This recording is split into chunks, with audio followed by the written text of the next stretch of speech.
Adelante, doctor, por favor. Gracias. Muy bien, pues muy buenas noches. Hoy es viernes 7 de mayo de 2021. Son las 19 horas con 1 minuto. Vamos a iniciar la conferencia de prensa diaria sobre COVID-19, la pandemia causada por el coronavirus SARS-CoV-2.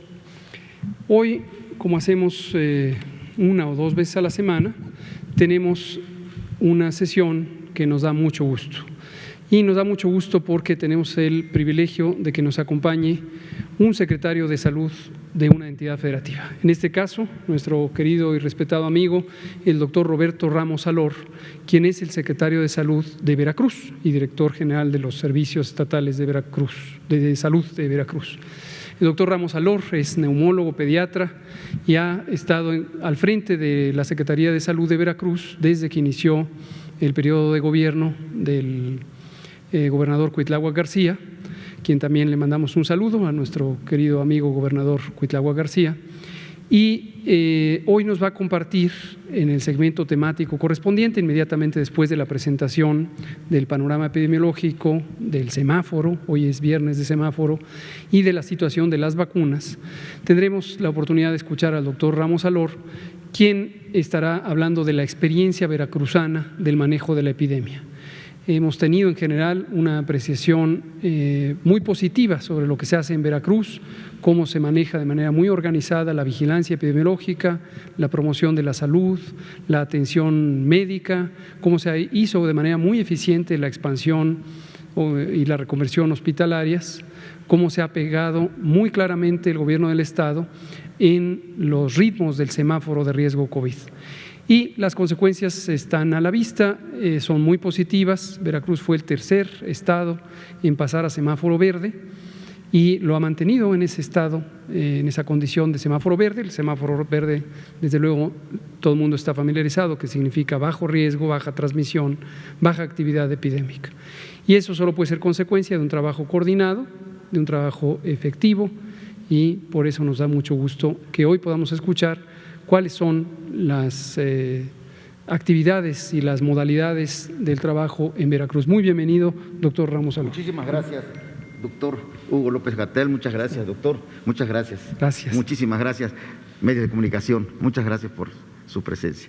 Le pido entonces al doctor Ricardo Cortés, si es tan amable, de presentar el informe de la epidemia, el semáforo, y posteriormente yo me levantaré a presentar las vacunas y le daremos la palabra al doctor Ramos Alor. Por favor. Con mucho gusto, doctor López-Gatell. Muchísimas gracias. Doctor Ramos Alor, bienvenido.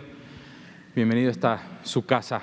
Vamos a revisar la primera diapositiva de todos los días, la curva epidémica, que tiene dos curvas, valga la redundancia, una de los casos estimados, que es el azul claro, y el azul más oscuro, que es la de las personas que se han recuperado. Es importante aquí observar la diferencia que hay entre la semana 16 y 15 del presente año, en donde aún mantenemos una disminución del 9%. Esto es importante, probablemente todos debemos de recordar que esta disminución al inicio de la semana epidemiológica el domingo pasado era mayor la reducción, y ha habido un incremento en la notificación de casos. Afortunadamente, hoy viernes, estando en menos 9%, mañana se cierra la semana epidemiológica y lo más seguro es que se mantenga en ese 9% o que se reduzca un poco, pero afortunadamente esto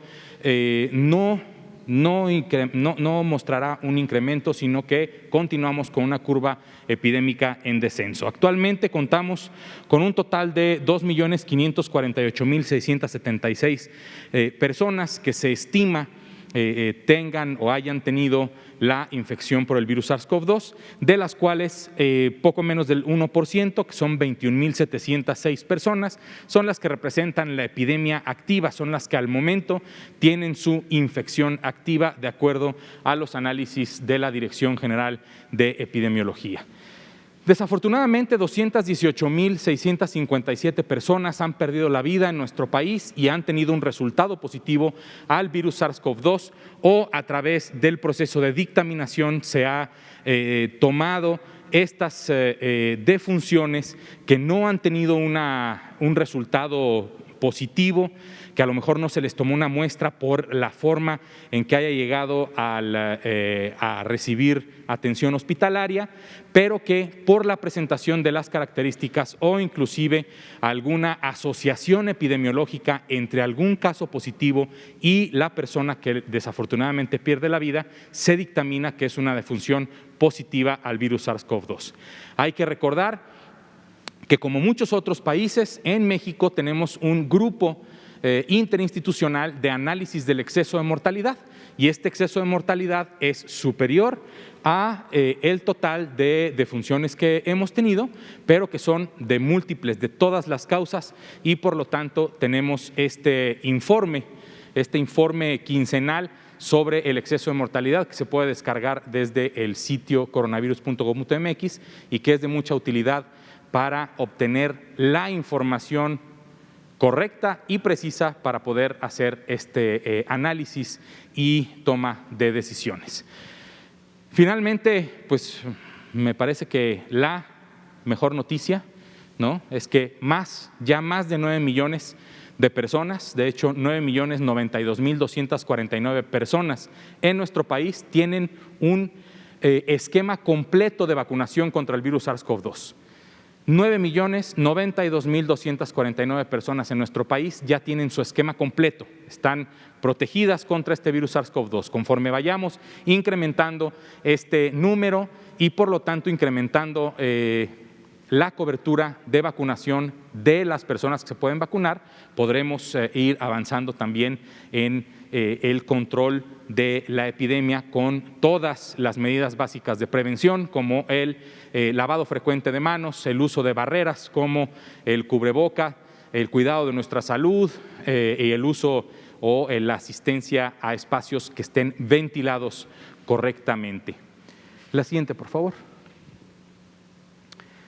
82% es la reducción que se ha observado desde el punto máximo de la segunda ola del pico de la segunda ola epidémica hasta el momento en donde estamos inclusive en niveles de hospitalización más por debajo de cuando inició este registro de la red IRAG. Esto es importante porque lo que podemos ver es cómo la ocupación hospitalaria está en 11% de camas generales, esto es, de las personas que tienen una infección respiratoria aguda grave, pero que no requieren de cuidados críticos, que no requieren de un respirador mecánico, y el 16% de camas están ocupadas de las camas que tienen un respirador mecánico, 11 y 16.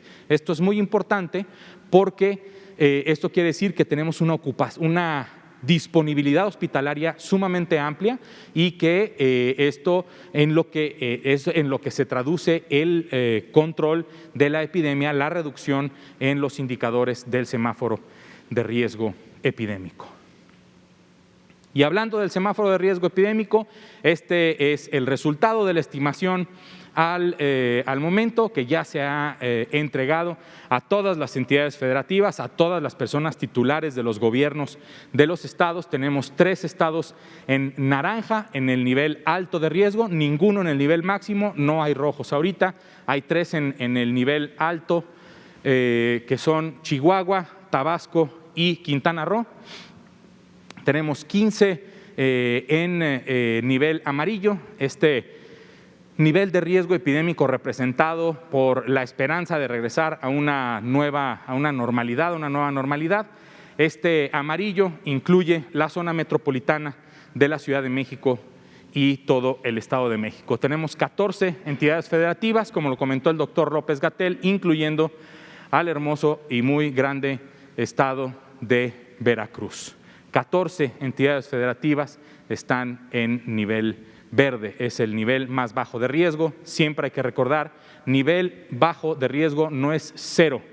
Siempre hay un riesgo, porque el virus sigue existiendo, el virus llegó para quedarse y por lo tanto, si el virus llegó para quedarse, entonces las medidas básicas de prevención también debieron de haber llegado a su casa para quedarse. Muchísimas gracias. Gracias, doctor Ricardo Cortés, director general de Promoción de la Salud de la Secretaría de Salud. Vamos a hablar de vacunas. Vacunamos, seguimos vacunando. Hay buen avance del programa de vacunación COVID, de la estrategia de la política nacional de vacunación contra el virus SARS-CoV-2. Vamos a ver los números. Ayer, 6 de mayo, hasta las 21 horas, a las 9 de la noche, habíamos logrado vacunar en un día 589,712 personas. Les seguimos recomendando de cuando en cuando que revisen los números. Ustedes, personas comunicadoras y comunicadores, desde luego pueden hacerlo también desde sus domicilios si tienen curiosidad. Toda esta información aparece en la página coronavirus.gov.mx, el portal único del gobierno donde tenemos toda la información. De cuando en cuando hacemos modificaciones a nuestro informe técnico y algunos elementos los pasamos ya a que estén disponibles ahí, aunque no los presentemos en la conferencia para poder hacer más eficiente el uso del tiempo en la conferencia. 589,712. Es una cifra semejante a la de ayer, alrededor de 600,000, que esto nos permite garantizar una eficiencia más rápida de la vacunación. Aprovechamos para recordarle a usted, en la entidad federativa donde vive, esta semana redujimos el número de días para vacunar por semana. Cuando llega la vacunación a su entidad federativa, a su estado, la semana anterior la habíamos dejado a 7 días. Esta semana, 4 días. ¿Por qué? Porque observamos que si lo abrimos a 7 días, las personas empiezan a esperar. La semana pasada tuvimos centros de vacunación en donde hubo tiempos poco aprovechados porque no llegaba la gente a los centros de vacunación. Esta semana lo redujimos a 4 y tenemos una vacunación más eficiente. Recomendación para usted, no deje pasar el tiempo. Cuando sea su día de vacunación, acérquese. Pero al mismo tiempo, si ve una fila muy larga, no se angustie. Hay vacuna para todas y todos. La vacuna que se ha mandado está calculada para que alcance a todas y todos. Las personas trabajadoras de la educación, se sabe cuántas son y hay vacuna suficiente. De hecho, hay un poco más. Las personas de 50 años y más, también está calculado cuánto se necesita. Y siempre existe la posibilidad de que en un remoto caso de que alguien no logró vacunarse, tenga una nueva oportunidad de vacunarse en un siguiente ciclo de vacunación. Hay que aprovecharlo ahora, pero también no angustiarse. Hay vacuna para todas las personas. La siguiente. En forma acumulativa, más de 20 millones, 20 millones y medio, 20,450,830 dosis de vacuna han sido aplicadas en el país. Y lo que podemos ver en esta gráfica, que pocas veces la hemos retomado para recordarles qué significa, básicamente es la velocidad a la que se vacuna. En este periodo inicial fue una baja velocidad porque fue el periodo de calibración. Recordarán cuando anunciamos el inicio del periodo de rápida expansión del programa, después de la calibración, fue aquí y se puede ver la rápida expansión del programa. Entre más inclinada hacia arriba está esta línea, quiere decir que estamos vacunando a mayor velocidad. Esto es lo que se ve justamente aquí. Esta era la velocidad a la que ocurría y ahora está en esta y ahora está en esta. Cada vez vacunamos más rápidamente. La siguiente, por favor. 13,715,159 personas han sido vacunadas y está esto ya registrado, y esto lo que nos permite es estar en el 11% de la población nacional, alrededor del 11%. Y tenemos personal de salud que seguimos vacunando, es el personal de primera línea, independientemente si trabaja en instituciones públicas o en organizaciones privadas o corporaciones privadas. Personal educativo, 1,233,450 personas, personas de 60 y más. Esta cifra, como ya hemos comentado varias veces, se ha quedado ahí congelada, es la cifra referencial de las personas que quedaron registradas nominalmente. En el trabajo de campo sabemos que llegamos a más de 11,300,000 y la próxima semana tenemos una actualización de este número en la medida en que todos esos datos ya son verificados como identidades específicas, quienes se vacunaron. Y personas de 50 a 59, 745,264, 3/4 partes de 1,000,000 de las personas ya vacunadas esta semana. Vamos a verlo de manera gráfica en 3 mapas. Aquí está vacunación a personal educativo. La agregación es estatal porque aquí no lo distribuimos por municipio. En cada una de estas entidades federativas se han asignado puntos de vacunación correspondientes a lo que es más factible para vacunar al personal educativo. Se desplaza el personal a esos puntos de vacunación, hay suficientes puntos para que sea conveniente y con la ayuda, desde luego, de las distintas instituciones coordinadas por la Secretaría de Educación Pública, es que logramos que se vacunen. Ha sido muy provechoso.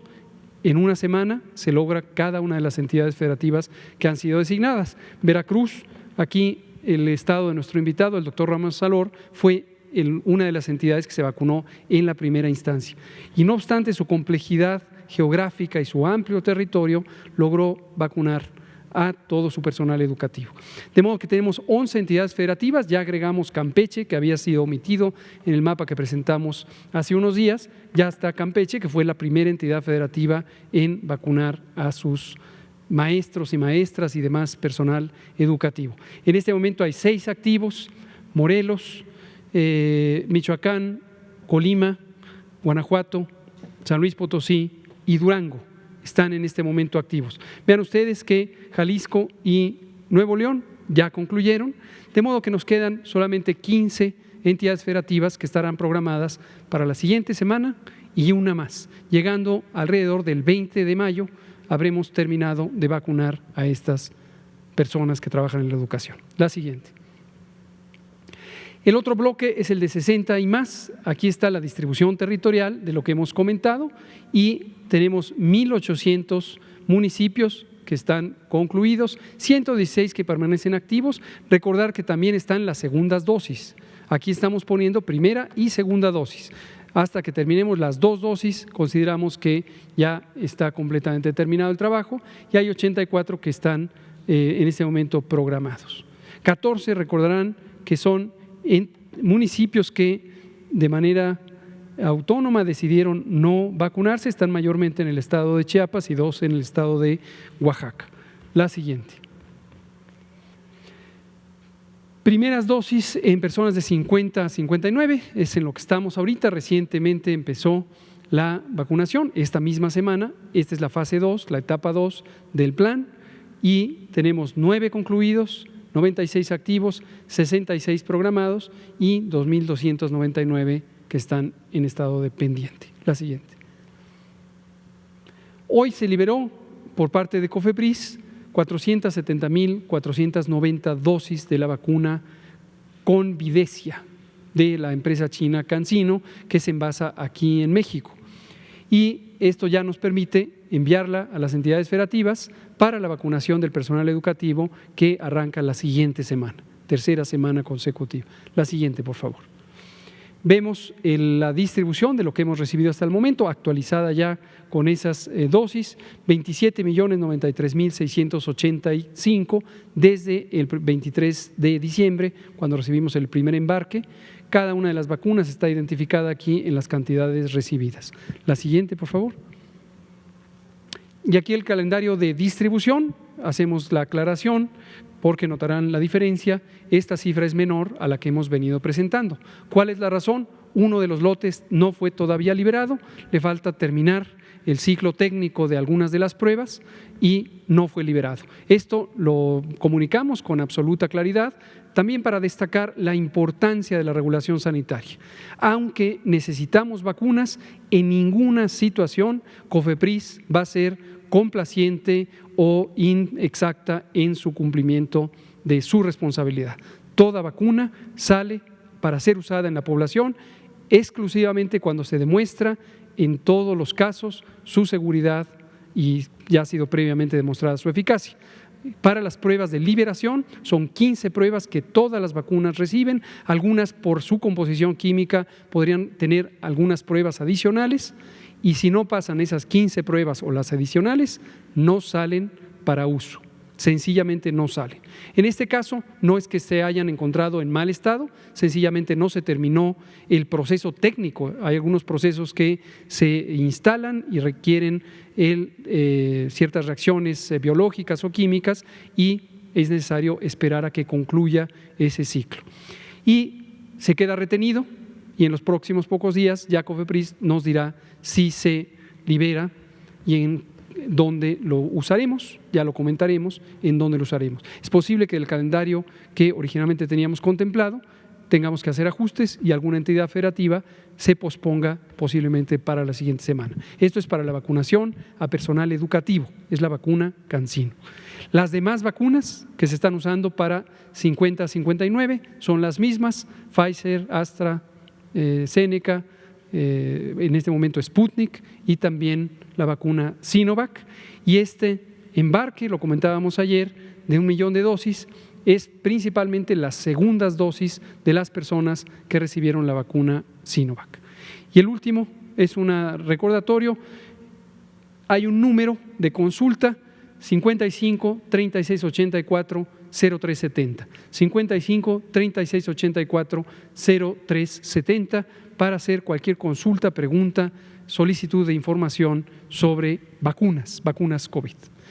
Vamos a darle la palabra, si es tan amable, el doctor Roberto Ramos Alor para que nos cuente la experiencia veracruzana.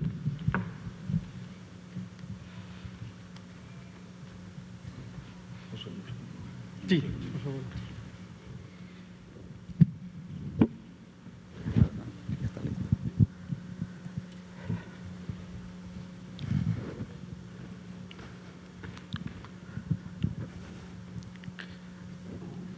Saludamos con mucho afecto a todo el auditorio y sobre todo a ustedes, medios de comunicación. Y bueno, pues aquí estamos atendiendo la invitación que nos hicieron muy puntualmente para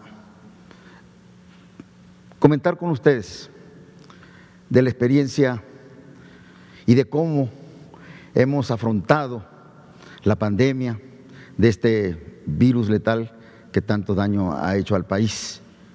Y esta es la experiencia de ese pedacito de patria que sabe reír de cantar, Veracruz.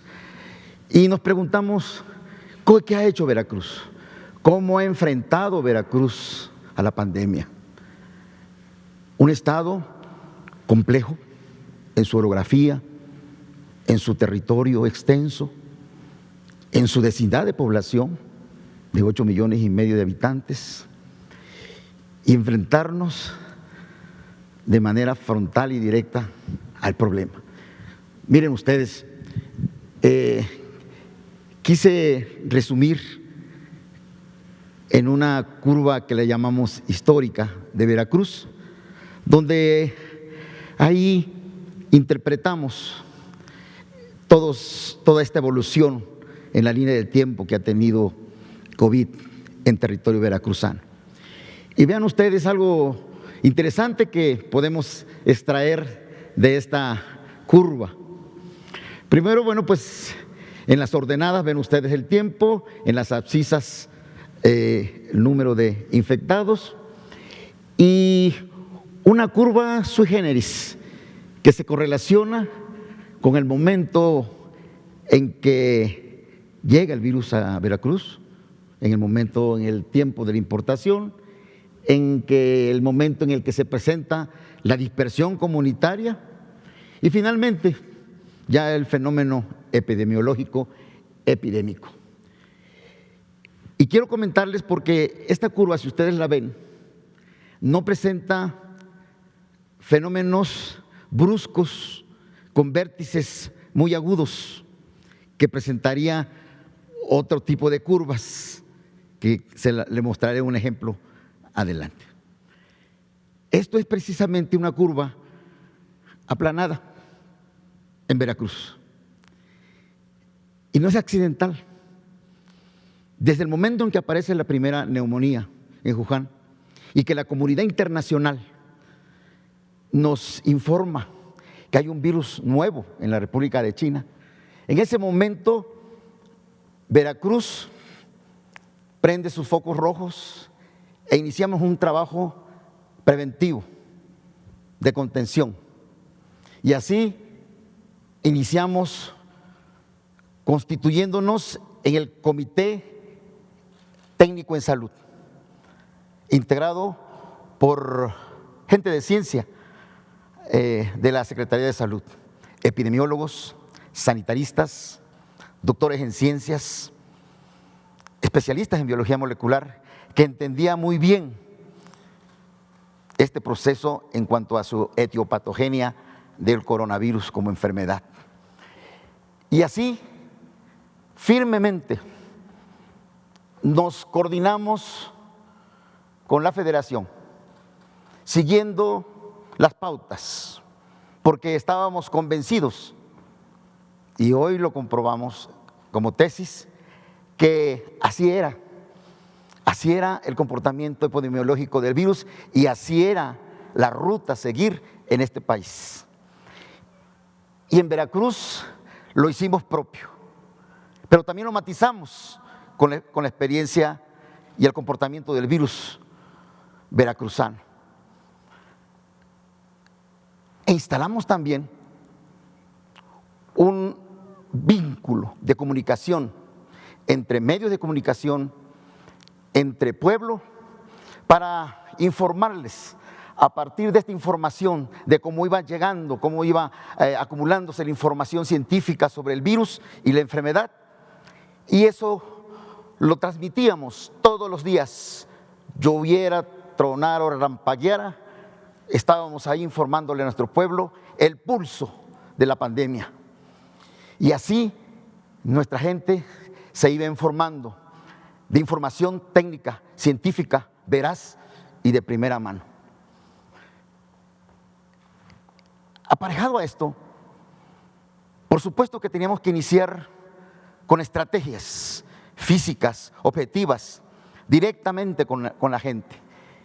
Y se emitieron 21 decretos publicados en la Gaceta Oficial del Estado, en el que ustedes pueden revisarlos. Y estos decretos, el espíritu de estos decretos, estaban dirigidos a nuestro pueblo para evitar la dispersión del virus, la movilidad, el contagio.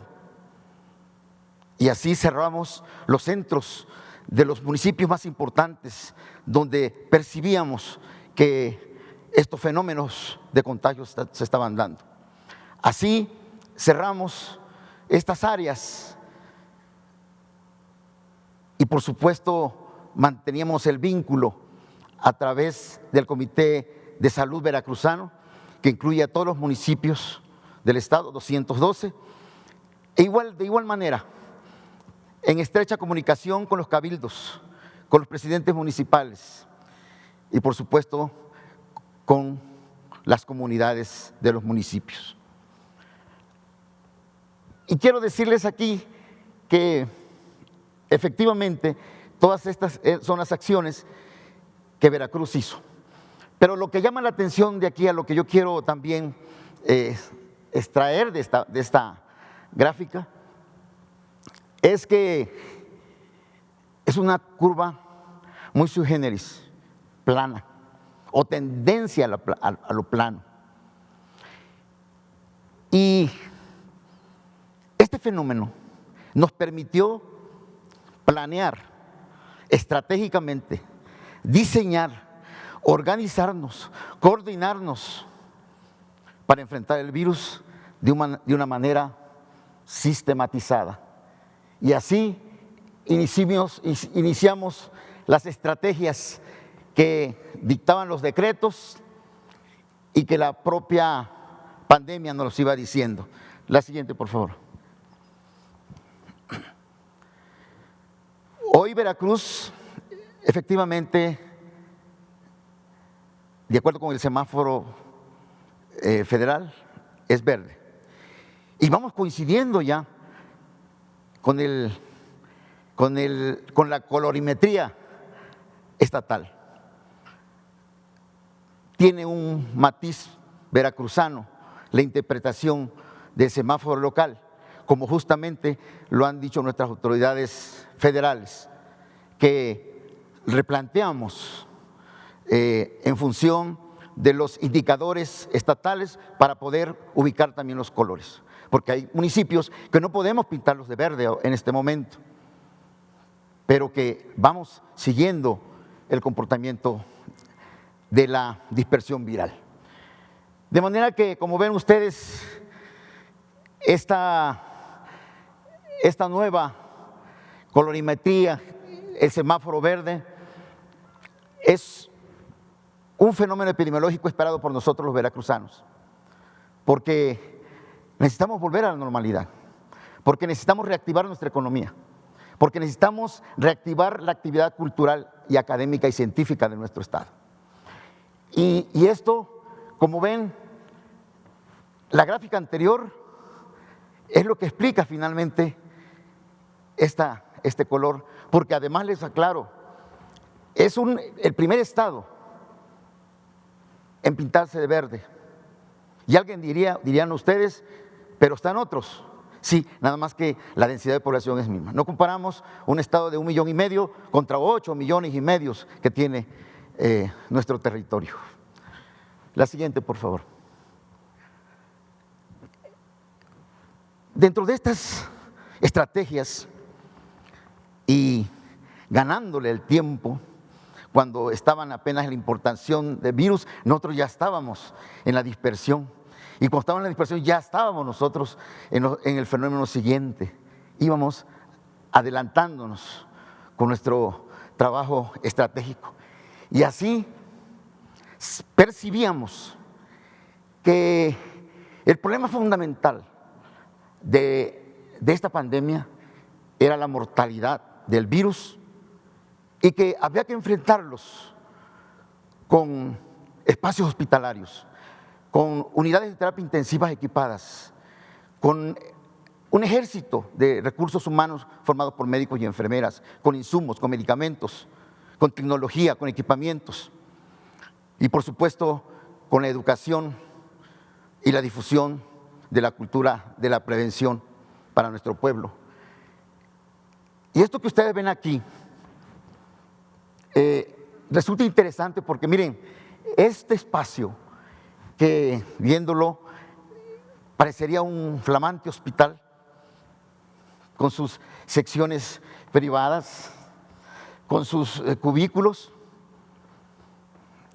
era una unidad deportiva en el puerto de Veracruz.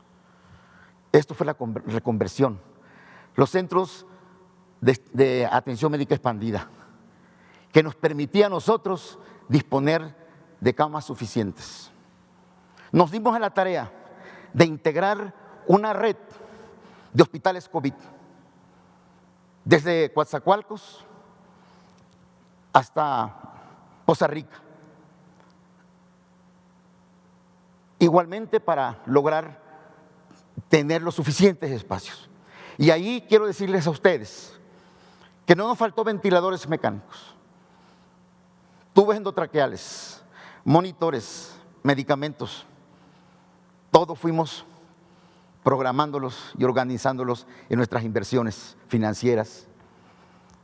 Vean ustedes un carro rojo que en términos médicos significa una unidad donde hay todos los medicamentos para cuando la vida de un paciente esté en peligro, equipados completos. Y lo más interesante, si algo cuidamos en Veracruz, es precisamente los compañeros y compañeras que están en la primera línea, los que intuban a un paciente, los que exploran a un paciente contaminado con COVID, los que hacen la historia clínica, la enfermera que canaliza una vena. Esos son la primera línea y esos se los muestro aquí, debidamente protegidos.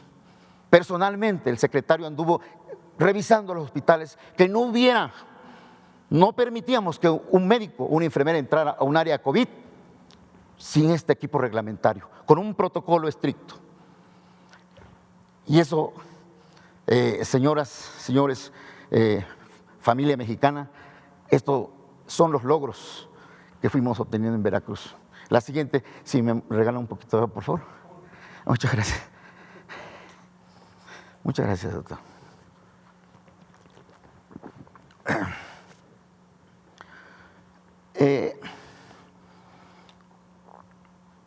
Como ven ustedes, esta transparencia muestra lo que es el trabajo de vacunación. Después de esta lucha frontal contra este virus, atendiendo la mortalidad, los contagios, el trabajo comunitario, seguía esta otra tarea, por cierto, una tarea inmensamente humana que representa vacunar. Porque recuerden ustedes que en COVID no había nada para combatir el virus directamente. No había un fármaco que vaya directamente al virus como lo hay con la tifoidea o con la tuberculosis. Con el virus del coronavirus era incierto. Y lo único que quedaba, las medidas de protección y que nos ayudaran los hermanos médicos y enfermeras en una sala de terapia intensiva con un ventilador mecánico. Eso era. Y nuestro pueblo nos preguntaba en nuestros recorridos, angustiados, desesperados, porque percibían que lo único que quedaba era la vacuna. Sobre todo cuando nos quedaba muy clarito que en las terapias intensivas de 10 pacientes, 9 tenían edad arriba de los 60 años y la mayoría de ellos intubados. Y nos dimos a la tarea. Por eso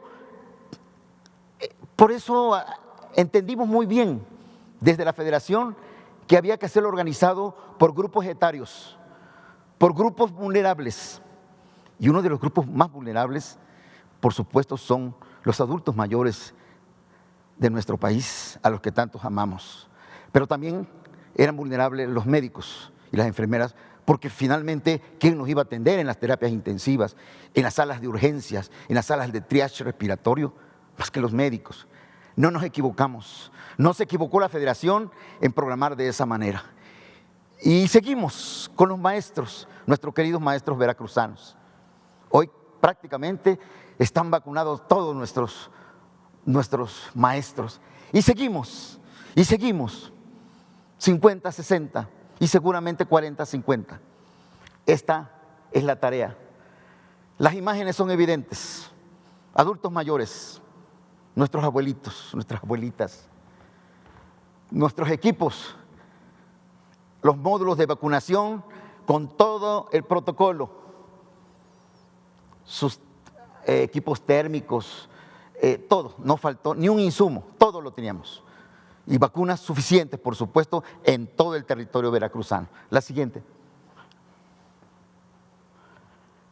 Hubieron 2 periodos que nos llamó la atención y tenemos que plantárselo también a todos ustedes. 2 periodos que tenían que ver con los movimientos ciudadanos de las épocas de Semana Santa, de las visitas a las playas y olvidándose de todos los principios que hemos estado nosotros impulsando para protegernos. Y lo otro relacionado, por supuesto, con las fiestas de fin de año, Navidad, donde también lamentablemente somos un país y un estado emotivo en esas festividades, el Día de Muertos, estos fenómenos. Y era lo que yo me refería al principio, que nuestra curva en general de Veracruz no es esto, porque estas curvas la presentaron algunos países y algunos estados, y esto representa crisis, representa problema grave. Precisamente en estos momentos no da tiempo a expandir, a localizar o obtener más camas hospitalarias y todo lo que implica el proceso de atención médica de calidad. Esto equivale a crisis. Nosotros en ningún momento tuvimos crisis. Eso es un logro que a nosotros los veracruzanos nos tiene muy satisfechos. Y en este momento que estamos ahorita, ya en estas semanas, nuevamente al ver estas condiciones, pero sobre todo al mostrarnos un estado en verde que en ocasiones para algunas gentes equivale a tirar el cubreboca, a pasarse la pachanga, a nuevamente volver prácticamente como si no hubiera virus. Nosotros decimos en nuestra diaria conferencia informativa decimos, pueblo veracruzano, estamos en verdes, pero no te confíes, cuida tu salud. Hoy mismo lo estamos haciendo en nuestras conferencias diarias, porque precisamente esto es lo que esperamos de nuestra gente. Y miren ustedes, hay algo que nos queda claro. Todo esto que yo les he venido a platicar a ustedes, lo vemos en nuestra gente. Gracias a nuestro pueblo hemos caminado hacia lo verde. Y nada más la muestra del botón. Hoy nos sentimos muy a gusto recorrer nuestro estado y ver que la ama de casa va al mercado popular, a los centros de abastos para sus despensas con su cubreboca y piden la sana distancia en la tortillería. Es decir, han adoptado una cultura de la prevención y del cuidado. Eso finalmente es tan difícil en una sociedad. Y en Veracruz esta es la explicación por qué estamos verdes y por qué nuestra mortalidad bajó, por qué los hospitales tienen una ocupación mínima y todavía nos permitimos solidariamente enviar a 23 médicos y enfermeras a echarles la mano a los compañeros y compañeras médicos del Hospital General de la Ciudad de México en su momento más dramático de mortalidad y de ocupación hospitalaria. De allí vinieron 26 médicos que sabían que no estaban vacunados, que sabían que entraban a territorio de contagio viral. Sin embargo, cumplieron, hicieron un buen papel. Ya están en Veracruz casi 4 meses ayudando a los hospitales de la Ciudad de México. Y eso se debió también precisamente a este trabajo organizativo y de planeación estratégica con todas las aristas que tiene o que tuvo esta pandemia. La que sigue, por favor. Y bueno, pues quiero concluir con esto, no podía obviarlo. Yo creo que el espíritu de este trabajo como médicos, enfrentarnos al combate frontal de un virus letal y a un trabajo humanitario de prevención de la mortalidad a nuestros seres queridos con las vacunas, creo que el espíritu es increíblemente hermoso. Esto, compañeras y compañeros, ciudadanos, ciudadanas, son imágenes verídicas, reales, de hace unos meses, equipos especiales para nuestros conciudadanos con discapacidades diferentes. Los pueblos originarios fueron un privilegio para nosotros. Lo primero que tenemos que hacer, cuidar a nuestros pueblos originarios. Ahí está una hermana indígena papanteca recibiendo su vacuna. Vieran qué orgullo se siente hacer este acto humanitario con nuestra gente, nuestro pueblo. Ni las altas temperaturas del sur, más de 40 grados, ni los pantanos, ni los ríos nos impedían ir a buscar a los pacientes, ir a vacunarlos a donde estaban postrados. Aquí es ven ustedes, un chalán, así le decimos nosotros, en uno de nuestros ríos, cruzando hacia un pueblo que estaba allende de este lugar. Y vean ustedes, aquí va una unidad de CESBER cargada de vacunas. Le llamamos Thermokin, que forman parte de nuestras redes frías, que hoy por hoy nos sentimos orgullosos de contar con esta red fría que habla de la calidad de los biológicos para nuestro pueblo. Y lo más importante también, y que nos llena también de mucha sensibilidad, es ver, miren, las Fuerzas Armadas atravesando un río, cuidando las vacunas para que finalmente lleguen a su destino. Esa es, y así yo veo y siento que eso es lo que nos movió a todos, porque sería ingrato no reconocer aquí que en Veracruz un ejército, una estructura de gente que nos organizamos para sacar adelante Sedena, la Secretaría de Marina, Bienestar, la Secretaría de Salud, el Instituto Mexicano del Seguro Social, las instituciones como la Universidad Veracruzana, que iban los muchachos pasantes de medicina a ayudarnos a vacunar, a darles la bienvenida a nuestro pueblo. Y lo más hermoso, sociedad civil, que iban y levantaron la mano, aquí estamos, para ir a ayudar, aunque sea empujar la silla de ruedas de los pacientes o repartir el pan, porque además quiero decir a ustedes que no podíamos nosotros olvidarnos de las tradiciones de nuestro pueblo, y a todos esos viejitos tempranito les dábamos su pancito y su café caliente.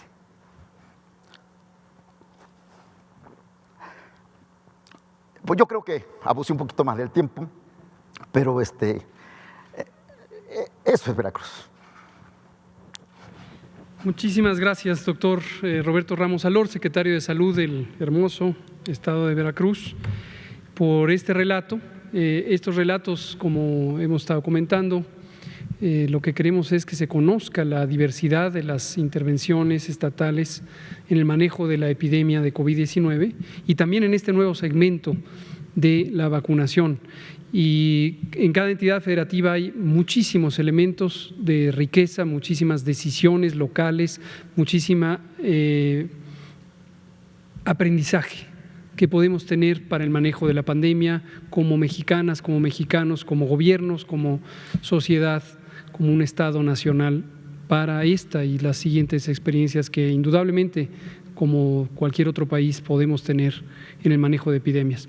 Y le agradecemos mucho al doctor Ramos Alor porque efectivamente, además de compartirnos los elementos concretos de cómo manejaron la epidemia, ya decíamos en la introducción, capacidad de convocatoria que tiene el gobierno de Veracruz, el gobernador Cuitláhuac García, el secretario Ramos Alor, todo su equipo. Además está este componente humano. Veracruz es uno de los estados que tiene grandes diversidades en todos los sentidos, territoriales, geográficas, sociales, culturales, y obviamente esto representa retos inmensos para el manejo de un fenómeno tan complejo como una epidemia. Pero el resultado está a la vista. La curva epidémica de Veracruz es característica en muchos sentidos, como lo es cada una de las 32 curvas estatales, y lo que notamos aquí, lo podemos ver, es que se presentó la segunda ola epidémica, igual que en todas las entidades, pero de una intensidad menor a la primera, incluso contrasta con la curva nacional. Y no hay duda que si uno mapea la sincronía de las intervenciones que se hicieron en su momento, es muy probable que esto haya contribuido a que el segundo impacto de la epidemia haya sido menor. Entonces, muchas gracias, doctor. Realmente su relato es conmovedor. Muchas gracias, señor y muy doctor. Estimulante. Muchas gracias. Gracias, gracias. Un aplauso, dice. Perfecto. Vamos a darle un aplauso. Muchas gracias, felicidades a usted y a todo su equipo. Vamos a darle la palabra a Liliana Noble de Pulso Saludable, enseguida a usted, Nuria, nos vamos por aquí también. Ustedes quedaron pendientes de ayer. Gracias. Antes que Juan. Buenas noches. Ay, creo que no me... Buenas noches, Liliana Noble de Pulso Saludable, doctor. Es la primera vez que me toca ver a alguien que se expresa tan bien. Felicidades y qué bueno que usted está al frente de la Secretaría de Salud y hay que copiar, hay que hacer copia social. Y yo quisiera preguntarle en ese sentido, ¿cómo se logra el éxito? Usted decía, al implementar una cultura de la prevención y el cuidado, ¿de qué echaron mano para lograr este éxito? Gracias. Adelante, doctor, por favor. Sí, por supuesto, con mucho gusto. Les decía yo que es muy complicado modificar la conducta en términos de higiene preventiva y de medicina preventiva. Sin embargo, esta pandemia nos sirvió de mucho, y nos permitió conocer nuestras debilidades y fortalezas. Una de las fortalezas radica precisamente en nuestro pueblo, que es un pueblo trabajador, comprometido, colaborador, y sentíamos que este trabajo diario de llevar el pulso de la pandemia en términos sencillos, familiares, casi un diálogo familiar, inclusive yo me atreví a iniciar mi conferencia diciendo querida familia veracruzana, como un diálogo familiar. Y desde ahí transmitíamos lo que los investigadores, los expertos en epidemiología, en medicina preventiva nos estaban dando. Y finalmente fue permeando en la sociedad, fue permeando. Pero también hubo algo que impactó en nuestro pueblo, la mortalidad de nuestros seres queridos. El saber que un vecino, un amigo, un hermano ya se había ido por coronavirus, los hizo reflexionar para entender las medidas. Pero lo más importante es que se dieron cuenta que no contábamos con ningún fármaco específico para combatirlo. Y esto que les digo, lo multiplicamos, lo difundimos en unidades que nosotros utilizamos, quizá un poquito fuera de tiempo, pero que la experiencia nos ha demostrado que es bueno. El voceo en los barrios, en las colonias, con el voceo, vecino, vecina de esta colonia, estamos aquí, mira esto y toda la información, las estadísticas, y todos los días en 11 jurisdicciones sanitarias, que es un ejército de trabajadores de la salud. Y yo siento que permeó en las escuelas, de manera virtual los maestros. Y creo que finalmente esta sociedad ahorita está recibiendo los beneficios de haber adoptado esta cultura de la salud. Y bueno, es el reto porque tenemos que fijarnos de ahí, anclarnos y continuar, porque esa es la estrategia, señoras y señores, la medicina preventiva, y se llama atención primaria a la salud, que es el modelo de salud veracruzano, donde el privilegio va a estar en nuestros centros de salud, porque ahí va nuestro pueblo a recibir, ahí vamos a estar trabajando, y ahí es donde vamos a impulsar todo lo que es la medicina preventiva, todo el proceso de detección de enfermedades, para que finalmente no abarrotemos los grandes hospitales, que es un drenaje, aparte de corrupción, de nunca acabar de tantos gastos. Por ahí va esa situación, no sé si me expliqué, pero finalmente es la capacidad y la sensibilidad de nuestro pueblo de adaptar estas medidas, que se lo está diciendo gente que conoce del tema, y que pero además saben que se lo hacemos de buena fe, bien intencionados, de corazón. Muchas gracias. Adelante.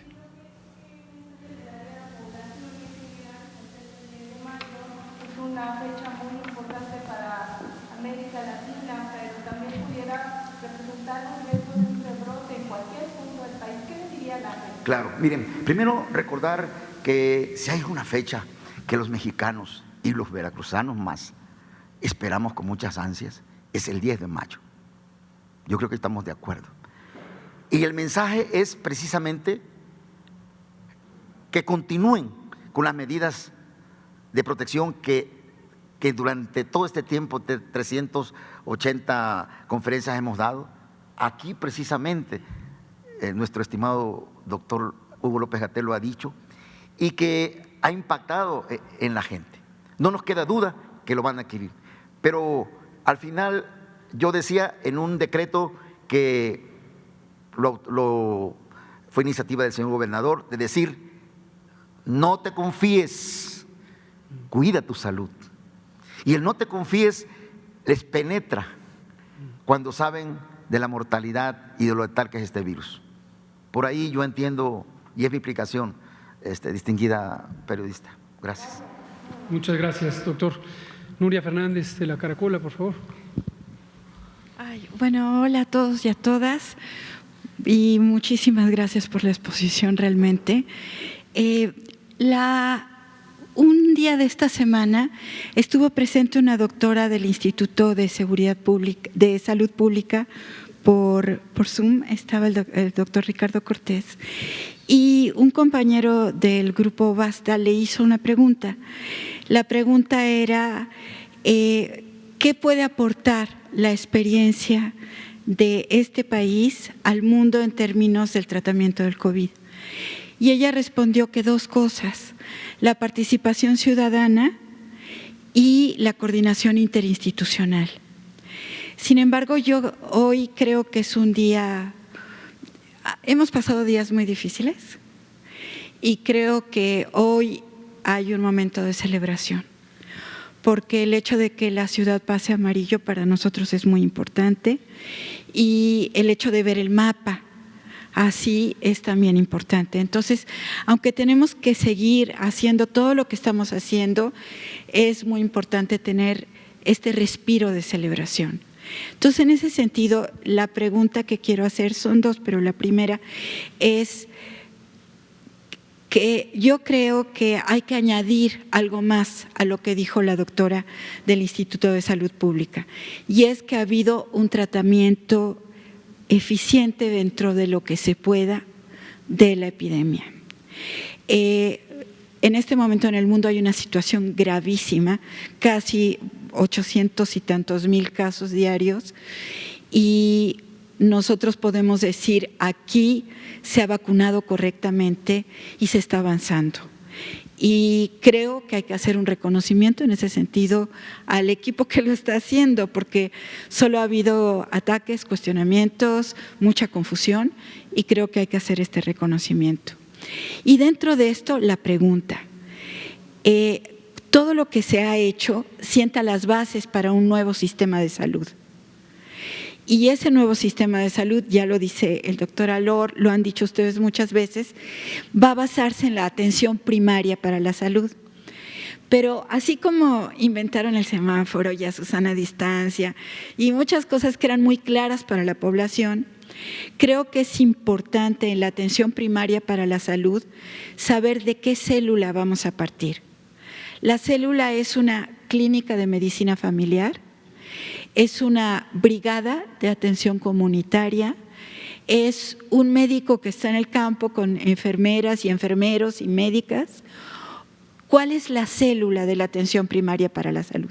Esa sería mi primera pregunta. Gracias. Muchas gracias, Nuria Fernández de la Caracola, por las generosas palabras y también por esta pregunta.